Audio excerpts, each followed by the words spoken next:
She's going to talk tonight about her other hobby, belly dancing. Everybody, Pambo!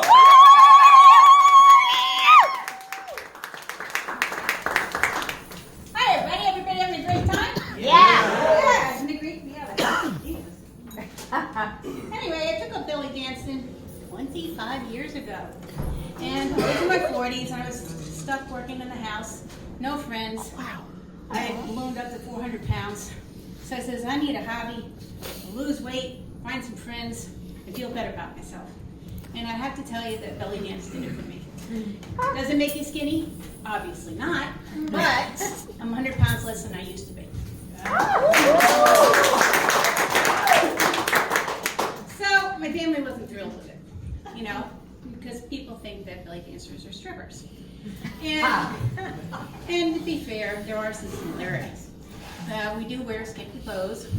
We do wear a lot of makeup. We do like money thrown at us. Make it rain, okay? But you're not allowed to put it on us. You know, with a stripper, you know, you show here, and you put a little here. Not with us. No, you have to put it on the floor, and we'll have somebody else pick it up. But we have to share it with the band. Did you know this? Mm-hmm. Yeah, right? Girl. And it really pisses me off because drag queens, I see them, you know, they wear lots of makeup like I do. They wear a fancy outfit. They wear heels. And they strut around. And they actually grab the $5 and $10 and $20 bills from you. Why do they get paid more? Why? Because they have an extra appendage? I don't get it. I don't get it.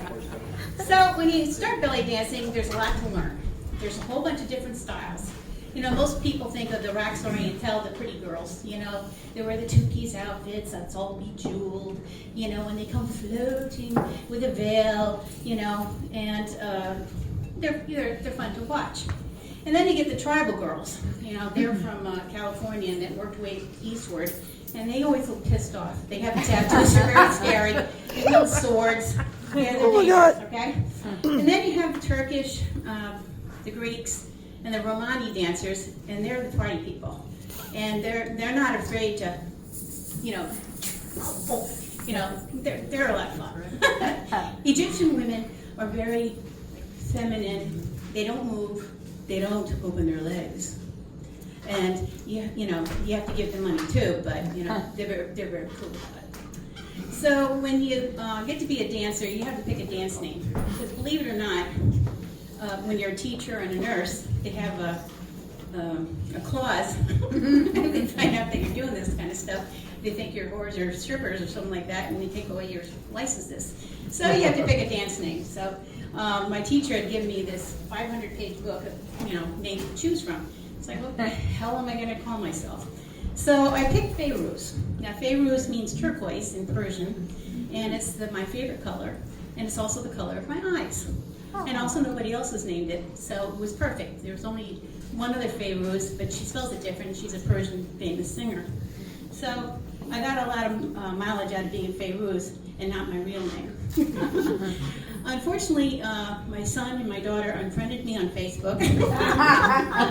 You know, their friends think it's cool, but I was embarrassing the hell out of them.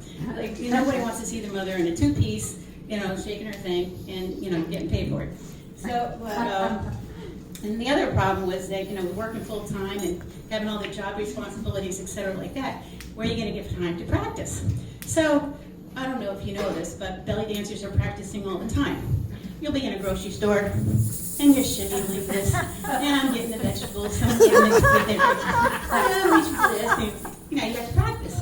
And then when you're in the car, which is another fun thing, you know, you might notice somebody at the stop sign. What the hell is she doing? You just smile and drive away. So that's how you get your workout in. It's a lot of fun. You go on conventions, you go on parades, right, Sandra? Yes. One of my dance sisters. We do a lot of crazy things. I was in the Mermaid Parade.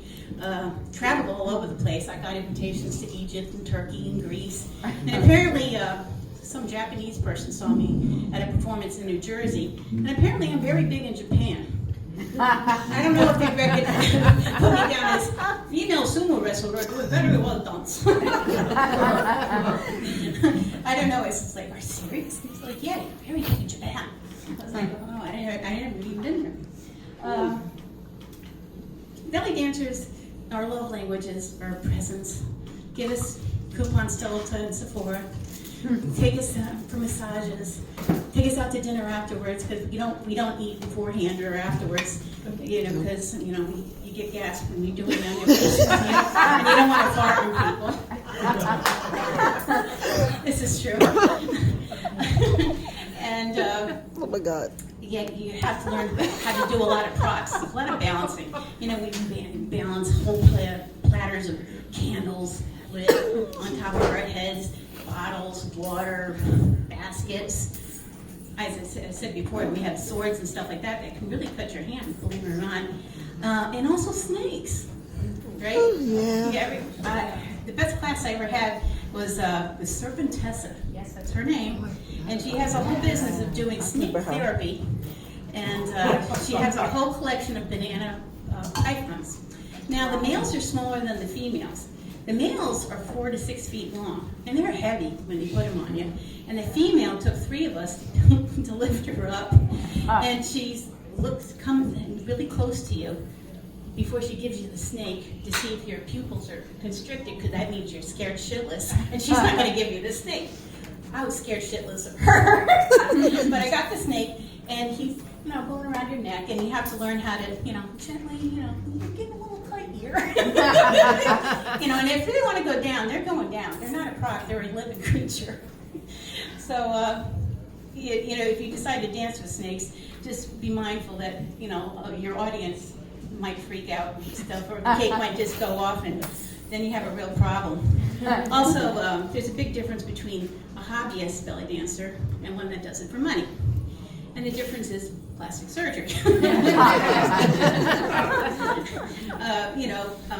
Belly dancers that do it for money or teaching or something like that have to stay very fit, look beautiful. There's a lot of competition, and they better have health insurance, because you can't get hurt doing this stuff. As a hobbyist, it's really great. It's size inclusive. You can be any sex. You can be binary. You can be pregnant. Doesn't matter. Any culture, it's very accepting. So that I'm very thankful for. So anyway, it takes a long time to learn to accept your body as it is and move it, and then not give a shit if people are looking at you, because you've learned to love yourself. So you guys want a demonstration? Yes. All right. Now, we do like words of affirmation, and our words are clapping. And we also do a thing called the Zachary. And what you do is go la la la la la la really fast. Okay? Or you can just clap, that's fine. Or you can give me money too, that's fine. So, hold a second. I had to learn 28 different Arabic rhythms. And everything is made out of dom, tek, and ka sounds. So we're going to have a little fun with just the basics. And Finally, something worked. I didn't want that. Family party when I saw Skip that. Okay. 1, 2, 3, 4.